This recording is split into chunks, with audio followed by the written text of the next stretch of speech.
ficar falando igual uma boba aqui, eu sou capaz de te matar. Hein? Você falou. Olá, meus queridos, tudo bem com vocês? Espero que sim. Hoje falaremos sobre a crise do sistema feudal. Vamos lá? Bem, vou recapitular aqui alguns elementos importantes antes de falar um pouco sobre essa tela que abre a nossa aula de hoje. Na aula passada, iniciamos a Baixa Idade Média. Na Baixa Idade Média, dissemos que ela é dividida em dois períodos. Um período de expansão do sistema feudal, que vai do século XI até o século XIII, e num período de retração ou crise do sistema feudal, que vai dos séculos XIV aos séculos XV. É muito importante observarmos que nesse período de expansão do sistema feudal, temos vários elementos. A expansão agrícola, temos aí um aumento demográfico, surgimento das cidades, das feiras, da burguesia como grupo social, das corporações de ofício. Todo esse processo de expansão, ele entra em retração no século XIV, um século marcado por grandes catástrofes, um século desastroso. Com certeza, você não gostaria de viver no século XIV. Se para nós, hoje, já é extremamente difícil enfrentar uma pandemia, imagine, junto com essa pandemia, que você tivesse ainda que enfrentar, além de tudo isso, a fome e várias guerras. Imagine só, é muita desgraça para um século só. É isso que vamos analisar, que é o quadro que abre a nossa aula, os 4 cavaleiros do Apocalipse, a fome, a peste, a guerra e a morte. Ou seja, esses 4 cavaleiros do Apocalipse, eles vão simplesmente devastar a Europa medieval, a Europa do fim da Idade Média. E falaremos na aula de hoje sobre esses 3 elementos. Vamos entender um pouco mais os cavaleiros do Apocalipse? Bem, essa chamada crise geral do feudalismo ou crise do século XIV, ela vai ocorrer em virtude do quê? Entre os séculos X e XIII, a Europa prosperou, como acabamos de dizer.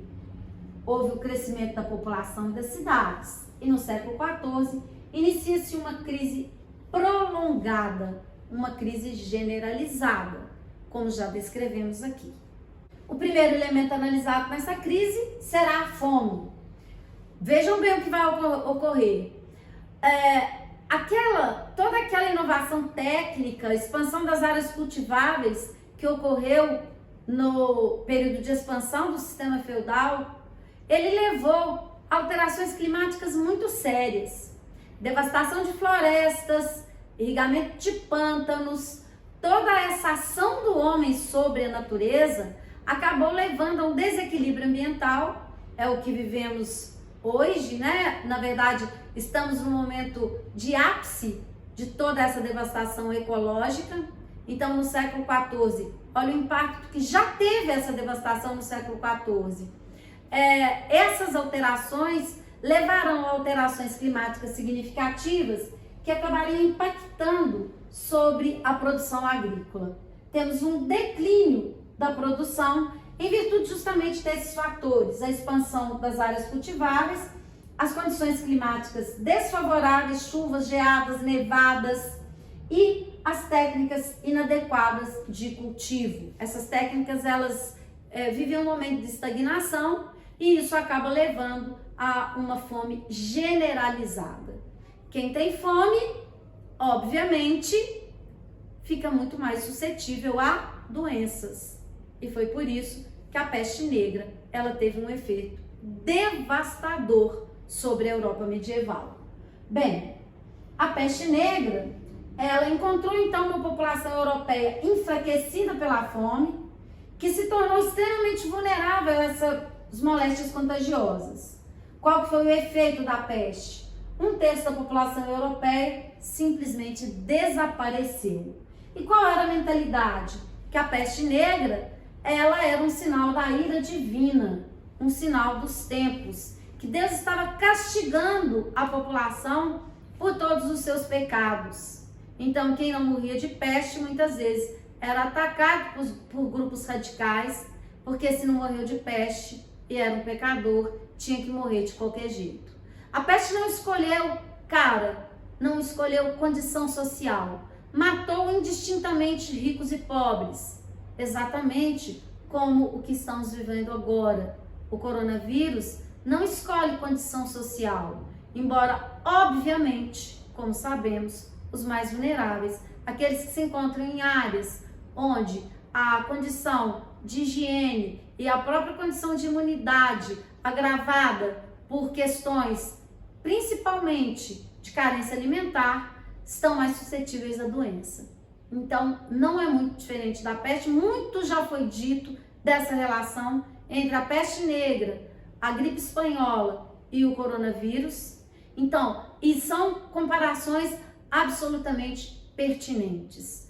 O clima é um clima de fim de mundo, uma mentalidade de que o mundo e a própria essência de uma pandemia vivida então em caráter mundial, ela tem um impacto mental fundamental sobre as pessoas, no abalo emocional das pessoas dentro desse contexto.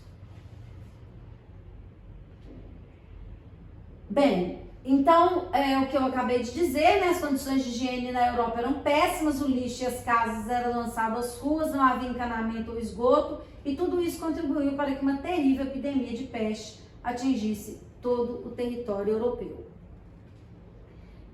Qual que é a origem dessa doença? A peste era provocada por uma bactéria transmitida por pulgas que picavam os ratos e depois os seres humanos. Foi trazida para a Europa por navios vindos do Oriente e matou cerca de 25 milhões de pessoas, um terço da população europeia da época. Ou seja, qual que é a teoria mais aceita hoje? Que um navio genovês vindo do Oriente, aqueles navios lá que vão para as cruzadas, ele chega à Europa infestado de ratos, encontrando uma população então subnutrida que acaba sucumbindo à peste. Um terço da população, então, como acabamos de dizer, vai morrer em virtude da peste. Com essa diminuição drástica da população, temos aí alguns efeitos sobre a economia, como não poderia deixar de ser. Aqui, antes de passar para esses efeitos econômicos, temos um mapa que retrata justamente as áreas atingidas pela peste negra. Qual foi a consequência, então, da peste? Com a diminuição, principalmente do número de camponeses, de pobres, de servos, teremos uma superexploração feudal, o que chamamos de superexploração feudal. O que significa isso? Como muitos servos morreram, o senhor feudal, ele superexplorou o servo que sobreviveu. Ou seja, se muitos servos morreram, os que sobraram vão ter que trabalhar pelos que morreram. Essa superexploração, ela levaria às chamadas e importantes revoltas camponesas. Os servos, não aceitando essa situação, eles acabam se revoltando, não só no campo, como nas cidades. Bem, o que essas revoltas camponesas nos dizem? Elas explicitam as condições de vidas precárias que os sobreviventes, daqueles que sobreviveram à peste. Muitos nobres congelaram salários e aumentaram o valor das prestações devidas pelos servos, e isso provocou inúmeras insurreições camponesas que ficaram conhecidas como jaqueries. Por que jaqueries? Essas revoltas ocorreram principalmente na região da França, onde temos o feudalismo mais típico, e o nome jaqueries vem de Jacques, um nome muito comum na França, como se fosse o nosso José aqui no Brasil. Então, pelo caráter popular dessas revoltas, comandadas por camponeses ou pela massa urbana, elas ficaram conhecidas como jaqueries. E generalizou-se o nome para todas as revoltas populares como uma resposta a essa condição de exploração e de miséria dos camponeses dessa massa urbana. Então, chamamos genericamente essas revoltas de jaqueries. Muito bem. Além disso, e além de todo esse quadro catastrófico, temos também as guerras feudais. A cristandade europeia, após as cruzadas, volta para a Europa, né? As cruzadas, lembrem-se, as cruzadas terminam no século XIII, e quando esses nobres eles voltam para casa, eles entram em conflitos internos por disputa de terras. Muitos nobres haviam perdido as suas terras.